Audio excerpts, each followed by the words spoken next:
Differential equation में आज का जो हमारा क्वेश्चन है वो है verify that y is equal to minus x minus one is a solution of the differential equation y minus x d y minus y square minus x square d x is equal to zero. पहली नज़र में जब आप इस question को देखिएगा तो आपको यहाँ पर जो डिफरेंशियल इक्वेशन नज़र आएगा, इस डिफरेंशियल इक्वेशन में कोई भी डिफरेंशियल कोफिशिएंट नज़र नहीं आएगा। डिफरेंशियल कोफिशिएंट का मतलब होता है dy बाई डी एक्स, लेकिन इस डिफरेंशियल इक्वेशन में कहीं पर भी dy बाई डी एक्स हमें नज़र नहीं आ रहा है। अब पहली बार में देखने पर तो ये नज़र नहीं आएगा, लेकिन अगर आप इस पूरे डिफरेंशियल इक्वेशन को ध्यान से देखें तो आपको इसमें dy बाई डी एक्स नज़र आ सकता है। आप ज़रा इस LHS वाले टर्म को देखिए। LHS में आपके पास दो टर्म्स हैं, RHS में तो आपके पास पहले से जीरो है। अगर आप यहाँ पर दोनों साइड में dx से डिवाइड कर दें, अगर आप LHS और RHS दोनों साइड में dx से डिवाइड कर दें तो इसके नीचे भी dx आएगा, इसके नीचे भी dx आएगा और जीरो के नीचे भी dx आएगा। ये dx अपॉन dx कैंसिल हो जाएगा और यहाँ पर आपको dy बाई डी एक्स नज़र आ जाएगा। तो डिफरेंशियल इक्वेशन में आप इस चीज़ को ध्यान से समझिएगा कि कहीं पर अगर आपको डिफरेंशियल कोफिशिएंट नहीं दिख रहा हो तो वहाँ पर डिवाइड करके आप डिफरेंशियल कोफिशिएंट को क्रिएट कर सकते हैं। चलिए इस क्वेश्चन को हम आगे बनाना शुरू करते हैं।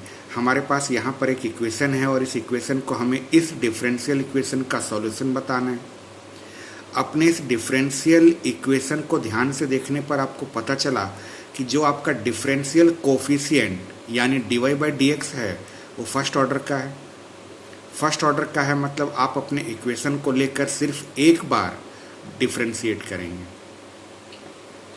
हमने अपना इक्वेशन ले लिया y is equal to minus x minus one, इसे हमने x के रिस्पेक्ट में डिफरेंशिएट किया। y का डिफरेंशिएशन हो गया dy बाई डी एक्स और माइनस एक्स का डिफरेंशिएशन माइनस वन, इसका तो जीरो हो गया। यहाँ पर आपको dy बाई डी एक्स की वैल्यू पता चल गई।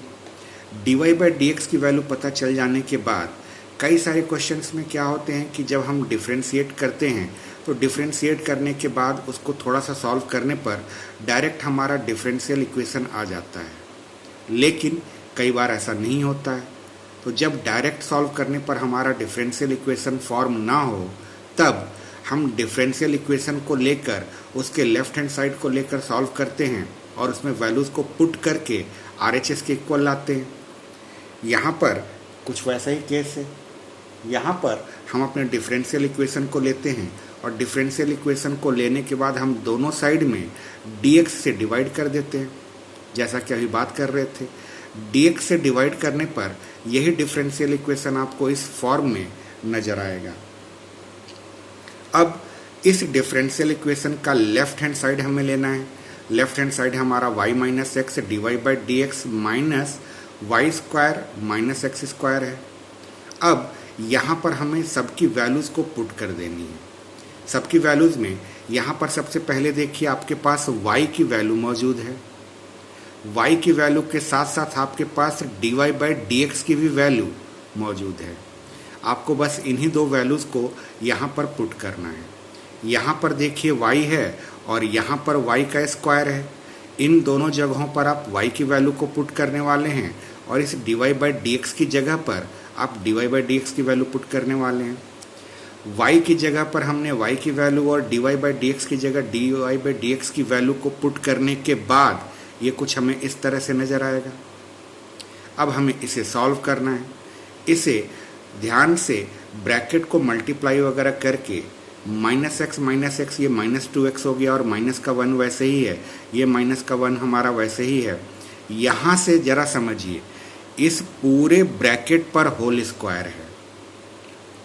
अगर मैं यहाँ से माइनस को कॉमन ले लूँ तो माइनस को कॉमन लेने से माइनस का होल स्क्वायर बाहर पॉजिटिव हो जाएगा और यहाँ पर चूँकि माइनस कॉमन ले लिया गया था इसलिए ये हम अब हमारा x प्लस 1 बन जाएगा। हमने यहाँ से माइनस कॉमन लिया, माइनस को जब मैं बाहर निकालूंगा तो माइनस पर ये जो होल स्क्वायर है वो लगेगा और वो इसको पॉजिटिव बना देगा, और माइनस कॉमन लेने से ये हमारा x+1 का होल स्क्वायर बन जाएगा। अब इस पूरे को अगर हम सॉल्व करें तो पूरे को सॉल्व करके हमारा फाइनल आंसर 0 आता है, जो कि हमारे RHS के इक्वल है। हम अपने डिफरेंशियल इक्वेशन के लेफ्ट हैंड साइड को लेकर चले थे और इसमें वैल्यूज़ को पुट करके जब हमने इसको सॉल्व किया तो हमारा RHS आ गया। RHS अगर आ गया तो हम ये कहेंगे कि हमारा LHS जो है RHS के इक्वल है, और अगर LHS RHS के इक्वल है तो हम ये कह सकते हैं कि y = -x - 1 जो है वो इस डिफरेंशियल इक्वेशन का एक सॉल्यूशन है।